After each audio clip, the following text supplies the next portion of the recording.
Honor Magic 8 Pro ni lagi bagus daripada iPhone 17 Pro Max dan aku boleh yakinkan korang dalam video ni. And let's go. Now kita compare dia punya price and storage. Dan untuk Magic 8 Pro ni dia bermula dengan harga 4,599.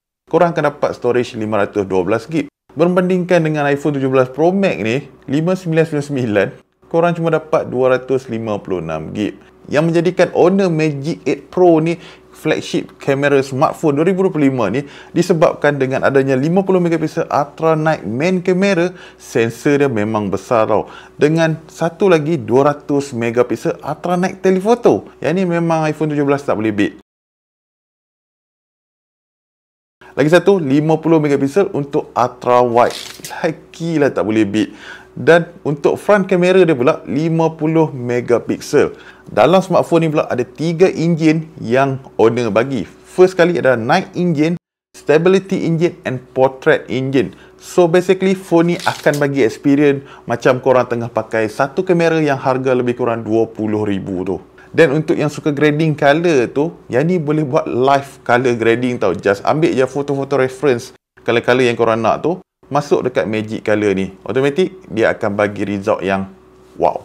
Kalau dah kategori flagship ni, memang banyak AI yang akan diberikan untuk bantu enhancekan gambar korang tu lagi cantik tau. Antaranya ada AI Razor, Facetune, AI Beauty, AI Upskill, AI Cutout, AI Out Painting dan banyak lagi AI yang akan dimasukkan nanti tau. Dia akan update slow-slow. Antaranya Magic Pose, AI Photo Agent. Benda-benda ni akan membantu dan lagi best, aku dah tengok pun AI Photo Pose ni. Yang tadi semua tu aku just sembang pasal dia punya kamera apa semua kan. Kali ni we jump to dia punya performance. Yang paling mantap, dia menggunakan Snapdragon 8 Elite Gen 5. Chipset yang paling baru tau untuk flagship level. Dan aku dah mention pun dia punya chipset kan. Daripada segi gaming experience, aku dah try pun. Memang aku main pun dekat handphone ni, memang best and smooth. Lagi satu, kalau korang nak editing ataupun nak edit video ataupun foto, tak ada hal.